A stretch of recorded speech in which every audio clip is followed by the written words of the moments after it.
강의의 첫 번째 테마가 이제 개인조사의 목적으로서 면책이라는 제목을 적어놨습니다. 근데 아마 개인 파산을 진행하면서 결국에는 중국에는 해당 채무를 면책을 받는 것이 궁극의 목적이고, 그 면책을 받지 못하는 개인 파산 자체는 그 파산 선고의 불이익만이 남아 있는 것이기 때문에 하지 않으면 못하는 겁니다.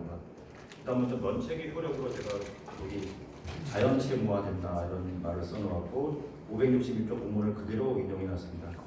배당을 제외하고는 파산 채권자의 채무의 전부에 관하여 그 책임이 건재된다. 가령 총부채 1억 원에서 3천만 원만 배당되었다. 그럼 나머지 7천만 원은 면책된다는 뜻으로 새기면 될 것이고, 물론 이 자연 채무의 그 개념에 대해서 소권만 없는 것이냐 아니면 집행관할까지 없는 것이냐 뭐 이런 어느 것으로 파악해도 뭐 큰 실익은 없을 것으로 생각을 합니다. 그 면책 불허가 사유에 대한 부분인데, 이런 개인 파산 쪽에서는 신청을 할 때 딱 주의해야 될 게 두 가지밖에 없습니다. 이런 면책 불허가 사유를 걸러내는 것 하나, 두 번째가 부인 대상행위를 걸러내는 것 하나, 딱 두 가지입니다. 그래서 그 면책 불허가 사유가 존재하는지 여부에 대해서 사전적으로 충분한 검토 후에 진행하는 게 맞겠습니다.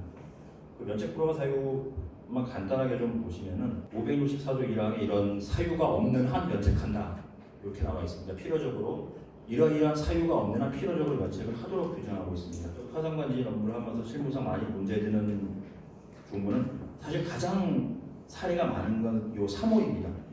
허위 진술, 허위 자료 제출. 이 부분이 가장 많아요. 그래서 요 특히 3호를 신청을 준비할 때는 불필요하게 채권자들의 공격의 빌미를 제공할 수 있기 때문에, 근데 나중에 보면 사소한 재산이라도 발견되는 경우가 있고, 그럼 그런 부분을 허위 진술로 채권자가 물고 늘어지는 경우가 생길 수 있습니다. 그런 부분 상당히 조심하셔야 됩니다. 그 면제재산의 범위를 미리 인지를 하고서 신청서를 작성을 하셔야 됩니다.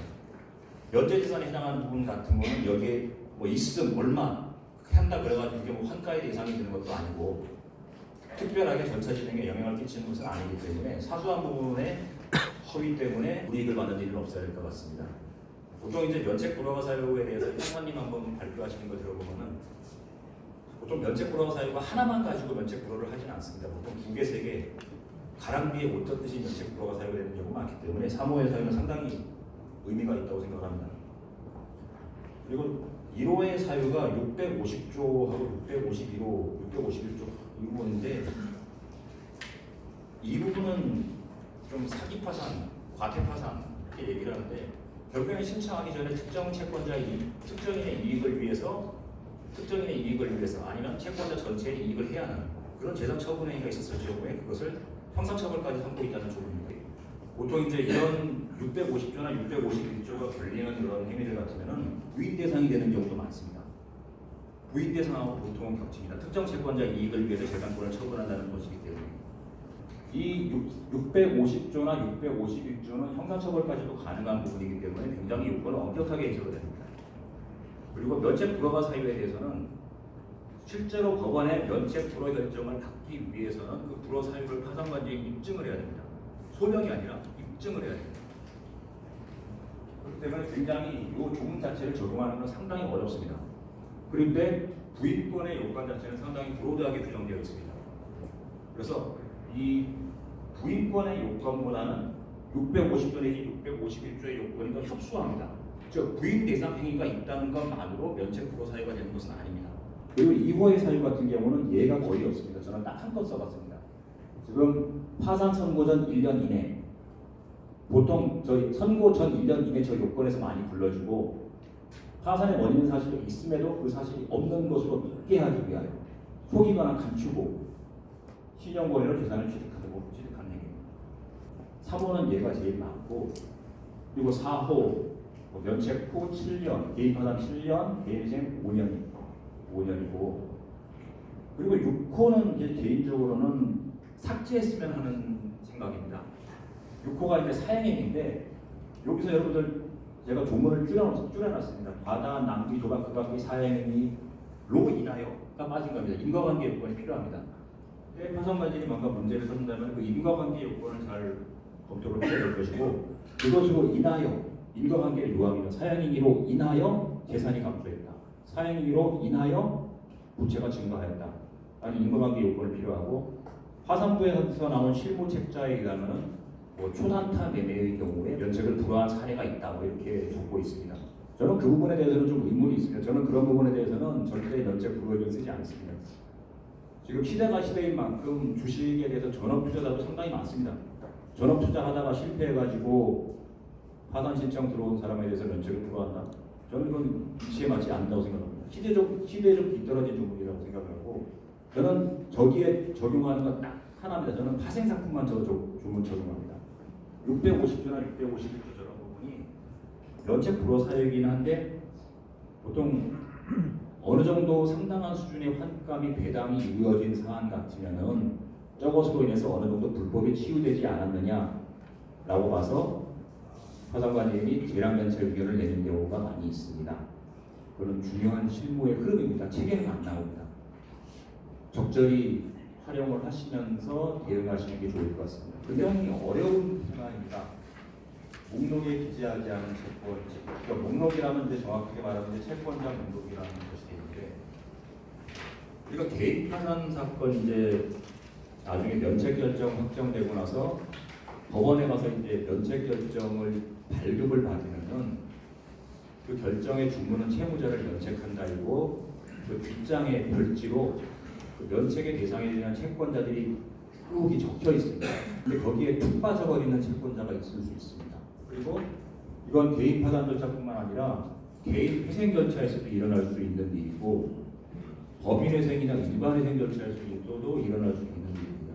개인 파산 같은 경우는 왜 이런 일이 생기냐면은, 이제 가령 뭐 국민은행에 부채증명을 띄러 갔는데 국민은행 창구에서 없다 그럽니다. 채무자는 모르는 거죠. 보통 이제 워낙에 채권 양수가, 오래된 채권들은 양수가 많이 일어나니까 그것을 채무자가 직접 확인을 못한 겁니다. 채권 양수도의 경우에 채권자와 채무자가 신청하면서 그것을 확인을 못한 경우가 하나 발생할 수 있고, 법인 파산 같은 경우에 장래보상 채권들, 이런 부분들은 이 채권자 리스트에 기재를 하지 않습니다. 전부 의무자가 여러 명 있을 경우에, 가령 뭐 채무자와 보증인의 관계처럼 그 중에 일부자에 대해서 파산 내지는 회생 절차가 개시되었다. 주채권자가 전액을 변제받지 않는 한은 보증인이나 장래보상권자가 일부 변제했다 해가지고 그 변제 비율대로 대비할 수 있는 것은 아니다 라는 규정이 있습니다. 즉 다시 말씀드리면 전부 의무자가 여러 명이다. 주채무자, 보증인 또는 주채무자, 장래보상권자, 주채무자, 보증인이 있다 그러면 보증인이 뭐 1억 원의 채무 중에서 파산 선고 내지는 회생 절차 개시 후에 3천만 원 갚았다. 그럼 3천만 원 비율로 채권자가 되는 것이냐? 아니라는 겁니다. 채권은 여전히 그 주채권자만 행사할 수 있습니다. 이것을 이름하여 도산 절차 현존액주의라고 부릅니다. 이 부분에 대해서는 김정만 부장님의 논문이 바이블입니다. 일반 회생이나 법인 회생 절차에서는 이런 걸 목록에 넣으면 관리인한테 욕먹습니다. 이걸 왜 넣냐? 기본한 정도에만 기재하고 우리가 알고는 있어야 됩니다. 나중에 대의 변제가 들어올 경우가 있기 때문에. 그럼 그런 사건에서 법인 파산 같은 경우는 이런 장래부상권 같은 것들이 이런 거에 가령 이제 신한은행에서 대출 받는데 신한은행 창구 지점장이 기보 가서 보증서 끊어올래 해가지고 90%짜리 보증서 끊어갔다고 생각을 해보십시오. 그럼 거기에 대표이사 연대보증 들어가 있고, 그런 경우에 신고나 기보의 채권들이 누락될 가능성이 많습니다. 까딱하면 그런 부분은 잘 챙겨 보셔야 됩니다. 누락하지 않도록. 그리고 이제 누락하지 않은 또 방법 중에 하나가 이제 신청하면서 한번 신용조회서를 한번 가지고 계시는 게 좋습니다. 신용조회를 했다는 것 자체가 상당히 중요한 환경이 될 거라고 생각합니다.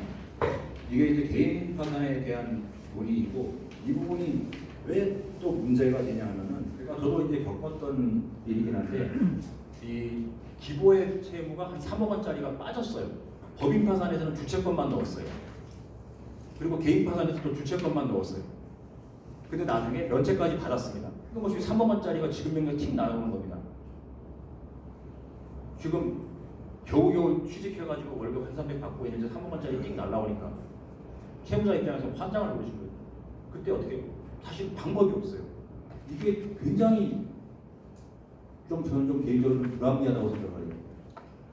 566.15의 비난죄 조건인데, 알고 있었다면, 즉 채무의 존재를 알고 있었다면, 과실로 채권자 목록에 이를 기재하지 못하였다고 하더라도 비면제 채권에 해당한다. 그걸 갚으라는 소리입니다.